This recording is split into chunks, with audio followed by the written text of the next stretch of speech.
Una persona que llevaba tiempo experimentando problemas con un familiar muy cercano se decidió a romper con ese ciclo de sufrimiento y se dispuso a actuar de una manera distinta. Entonces, por un lado, cada vez que la voz en la cabeza se quería enfocar en el problema, hacerle recordar todo lo que la otra persona había dicho, lo cómo había actuado y sintiéndose insatisfecha, a disgusto, teniendo pensamientos que la obligaban a criticar a esa otra persona y que le envenenaban la existencia aquí y ahora. Se dispuso entonces a abrir el campo de posibilidades y a mirar el asunto desde una nueva perspectiva. El primer paso fue: quiero estar en paz conmigo misma, aquí y ahora, abierta a permitir, a aceptar las cosas tal y como son. Y entonces se dispuso a hacer un ejercicio muy lindo. Dividió la hoja en dos de un cuaderno y con una pluma comenzó a escribir cómo era esa persona.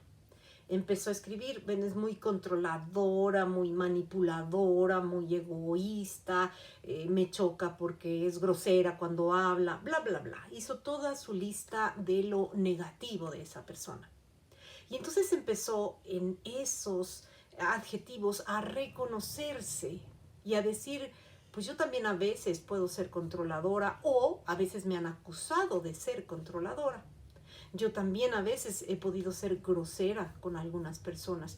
Yo también, ta, ta, ta. En ese primer paso fue reconocerse. Dicen: tanto peca el que se roba la vaca como el que le agarra la pata. Te están diciendo: no importa si es en pequeñito, pero tú también pecas, tú también cometes ese error. Por eso es quien esté libre de pecado que tire la primera piedra. O ¿por qué te la pasas viendo la astillita o la basura en el ojo ajeno en lugar de estar viendo el tronco que hay en la tuya? Entonces, otro ejercicio que hizo fue disponerse a reconocer la parte positiva de esa persona. Decir: ok, si esta persona tuviera algo positivo, ¿qué tendría de positivo? Y entonces recordó que podía ser una persona con buen humor, con buenas puntadas, que podía brindar a un ambiente risas, y que cuando estaba en ese estado era una persona mucho más amable, cortés o bondadosa. Y entonces empezó a escribir todo esto positivo que podía reconocer, o que quizá con ella no era así de amable, pero que con la abuelita podía ser muy amable, o con la mamá podía ser atenta, o con alguien más, que sí podía contribuir positivamente esta persona a la vida de otras. Y entonces eso le prendió el foco y la llevó a recordar que en otra época de la vida llevaban una mejor relación.